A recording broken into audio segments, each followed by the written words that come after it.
संजय, काय अवस्था झाली आहे ना नव्या नवरीची. सगळे दागिने उतरून ठेवलेत. काय करणार बिचारी. सीतेला वनवासात श्री रामप्रभूंची साथ होती आणि इथे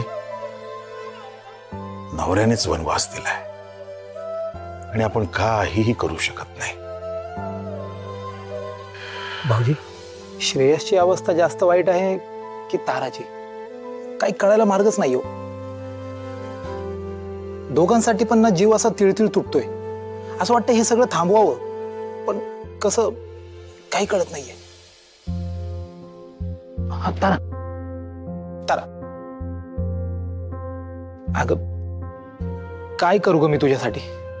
मामा, तुम्ही का वाईट वाटून घेताय. बाबा, तुम्ही त्रास करून घेऊ नका. लग्नाआधी मी हे सत्य सांगितलं नाही, ही माझी चूक आहे ना. त्यामुळे आता जे काही घडतंय ते अटळ आहे आणि या सगळ्याला सामोरे जायला मी तयार आहे. मनाने तुम्ही माझ्या बरोबर आहात ना, हाच माझ्यासाठी मोठा आधार आहे. त्यामुळे काही बोलण्याची किंवा सांगण्याची गरज नाहीये.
हा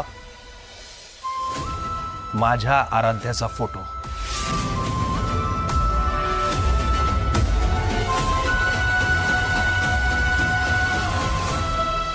सर, हे तुम्ही सांगितल्याप्रमाणे आणलंय.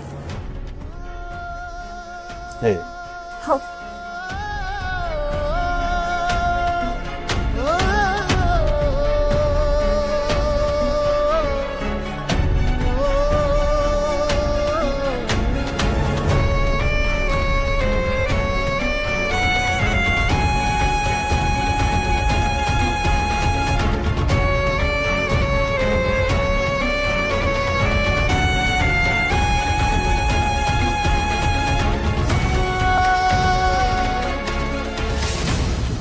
ए चीटर, हा माझ्या बायकोचा फोटो आहे, माझ्या आराध्याचा. दुर्दैवाने ती या जगात नाही आहे, पण माझ्या मनात कायम आहे आणि कायम असेल. खरं तर मुद्दामून हा मोठा फोटो इकडे हॉलमध्ये लावतोय, म्हणजे सगळ्यांनाच लक्षात राहील की आराध्याची जागा या घरात कोणी घेऊ शकत नाही. आणि जिने तो प्रयत्न केला तिने स्वतःच्या हाताने रोज न चुकता या फोटोला हार घालायचा.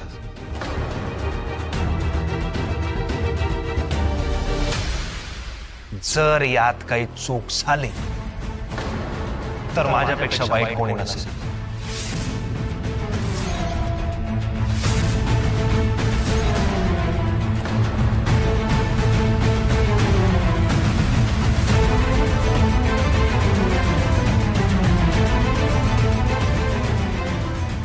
इतके दिवस स्वतःला आराध्या ताई म्हणून मिरवत होतीस ना, आता माझ्या ताईच्या फोटोला रोज हार घालायचा.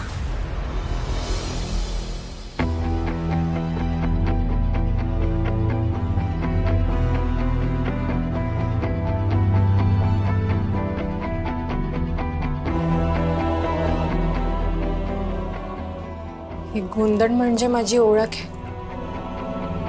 ताराची ओळख.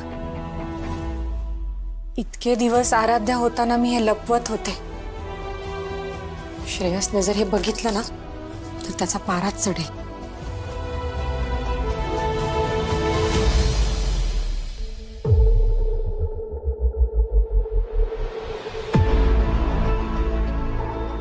नाही, आता नाही लपवणार मी हे.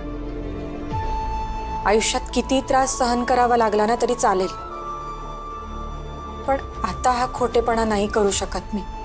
मला श्रेयसचं प्रेम हवंय, पण तारा म्हणून.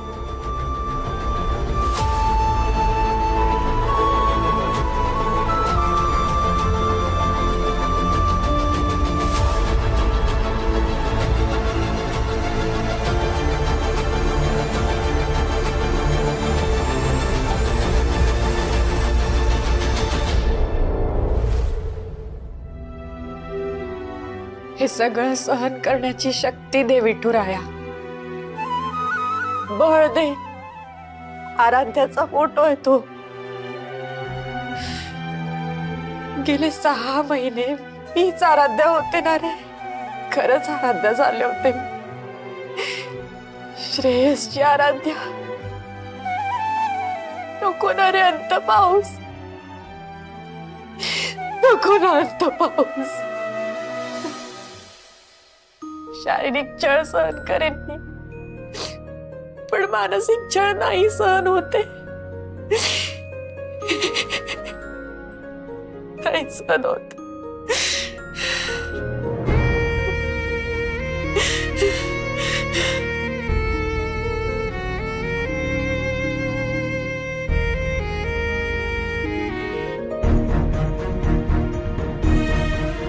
विठुराया नक्कीच तुझ्या पाठीशी उभा असेल. तुझा खरेपणा त्याच्या पायाशी रुजू आहे. पण आजी असं किती दिवस चालणार? असा धीर सोडू नकोस तारा. या परिस्थितीतूनही बाहेर पडण्याचा मार्ग लवकरच सापडेल तुला. श्रेयसचा राग आहे तो. होईल 4-6 दिवसात थंड. नाही आजी, श्रेयसचा राग इतक्या लवकर जाईल असं नाही वाटत मला.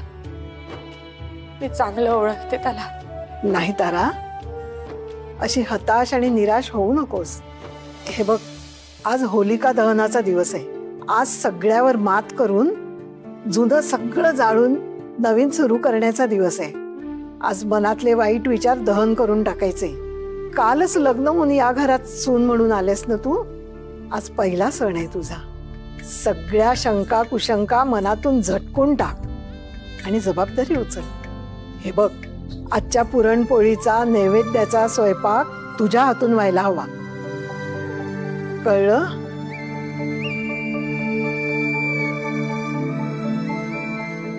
हो आजी. ह्या होळीला घरातून सारं अमंगल बाहेर पडेल बघ तू. खात्री आहे माझी.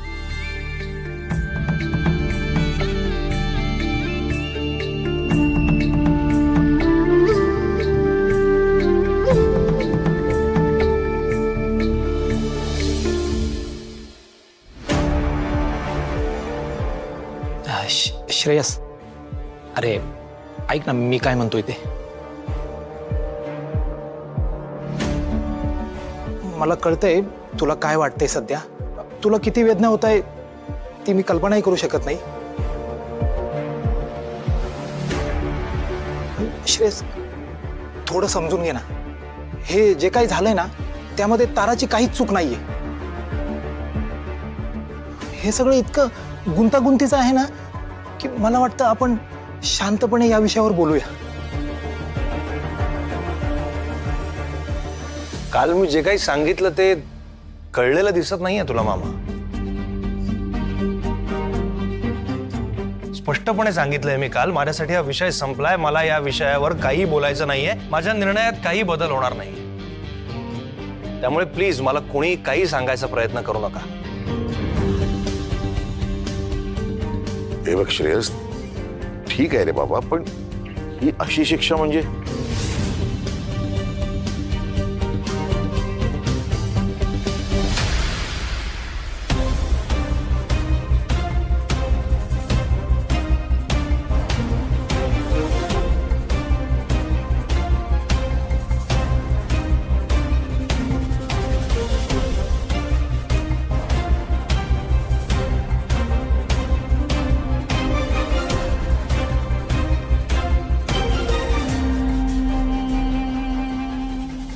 काय आहे?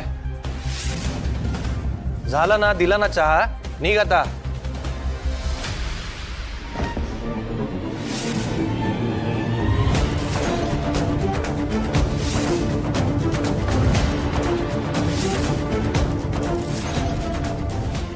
लक्ष कुठे आहे तुझं? सांगितलं होतं ना तुझा चेहरा दिसता कामा नये.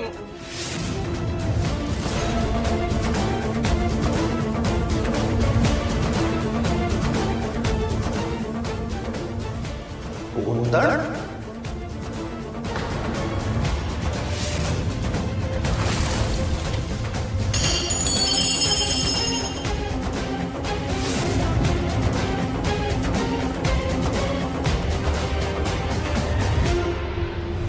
म्हणजे माझ्या आराध्याचं रूप घेण्यासाठी तू सराईतपणे गोंधळ लपवत होतीस?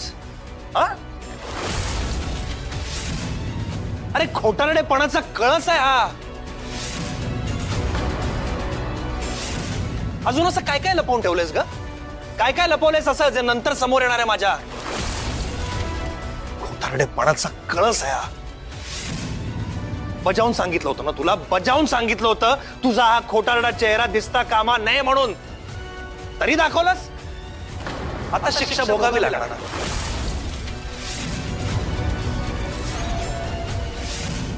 श्रेयस, अरे जरा भानावर ये श्रेयस. भानावर नव्हतो म्हणूनच फसवणूक झाली आहे माझी. आत्ता कुठे भानावर आलोय?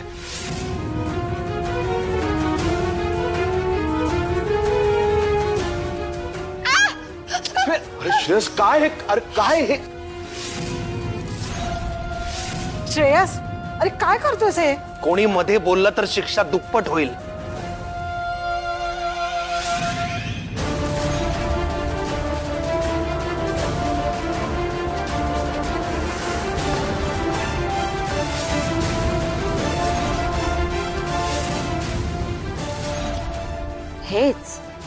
हेच बघायचं होतं मला.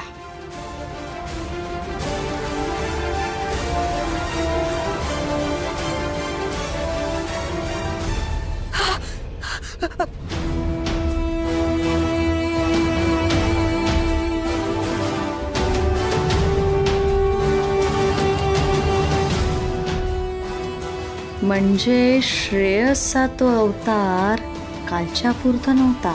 तो खरंच हिला शिक्षा देत राहणार. गुड. दुसरा चहा आणते मी.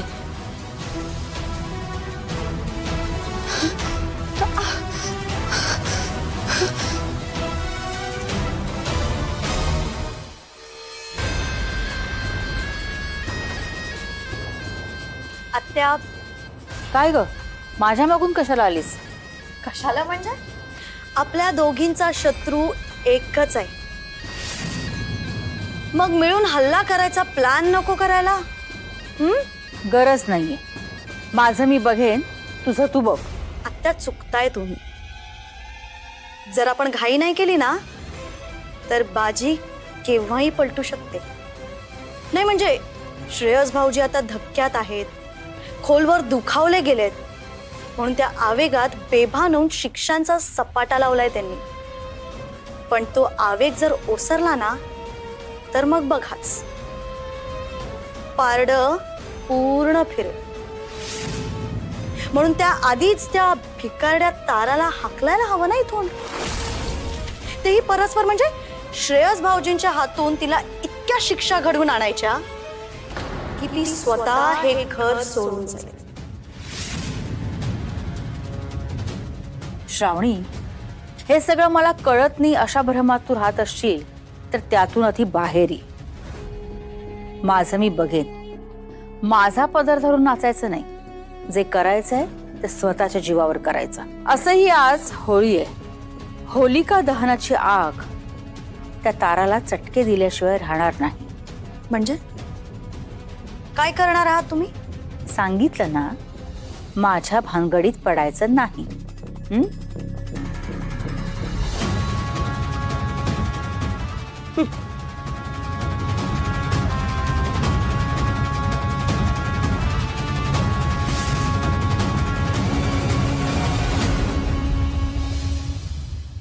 बरं का अरविंद, आज माझ्या नात सुनेची पहिली होळी आहे.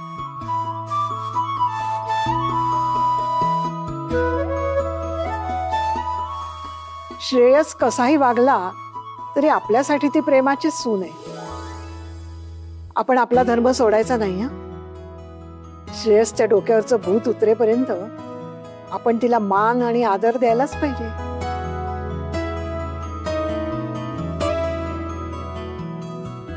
प्रेम द्यायला पाहिजे.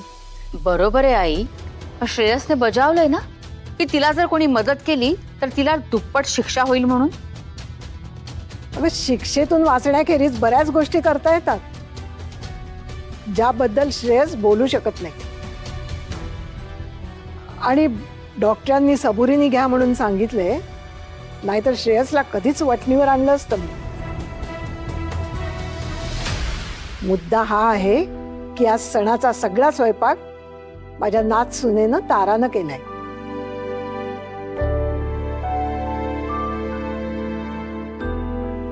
अरे वा, हो आई, हे ऐकून खरंच खूप बरं वाटलं. हो,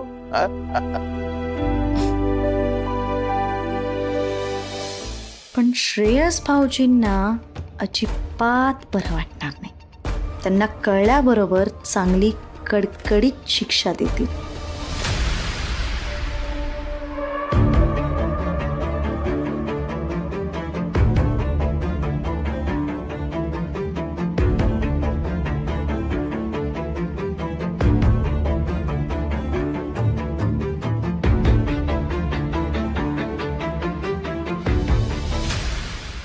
चला, जेवायला सुरुवात करा. आजी, पुरणपोळी कशाबद्दलच? अरे, आज होळी आहे. होळीचा सण पुरणपोळीशिवाय साजरा होईल का? आणि त्यातून तुला तर पुरणपोळी खूपच आवडते. आवडते म्हणजे काहीच्या काही आवडते. डॅड, तुम्हाला आठवतंय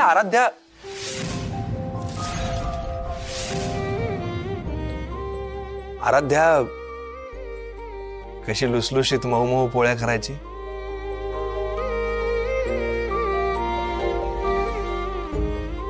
प्रेमाने वाढायची. आणि तोंड जास्त गोड नको व्हायला म्हणून आग्रहाने ते चटकदार कैरीचं लोणचं पण वाढायची.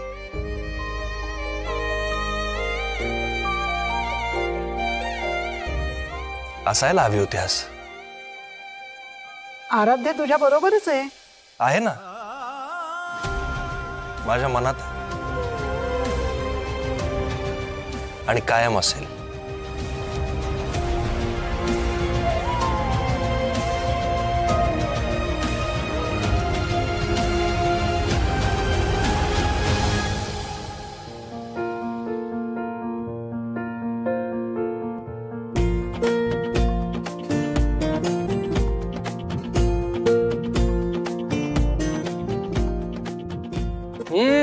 वा वा वा, सुपर्ब.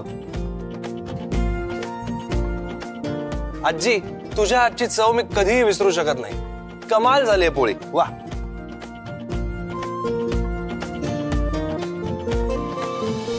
हो ना भाऊजी. नाही म्हणजे तारा आगाऊ जरी असली तरी तिच्या हाताला चव आहे.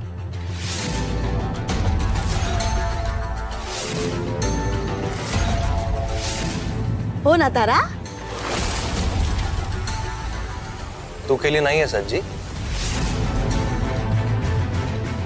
हो, आजची पुरणपोळी मी नाही केली.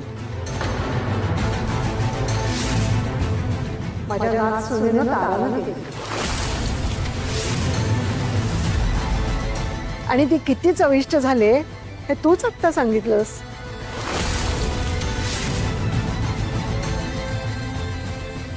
आणि काय गे श्रावणी, धाकट्या जावेविषयी बोलताना तोंड सांभाळून बोलायचं.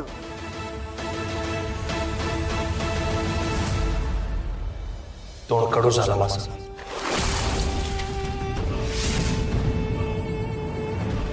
श्रेयस, अरे श्रेयस माझं ऐक. श्रेयस, काय गये, भरल्या ताटावरनं उठवलंस ना तू श्रेयसला? हा, तुला माहित होतं हे सगळं होणार आहे ते. तुला पुरणपोळ्या करायची काय गरज होती? हा, तू श्रेयसला मुद्दामून त्रास देण्यासाठी हे सगळं करतेस ना? शकू, तोंड सांभाळून बोल.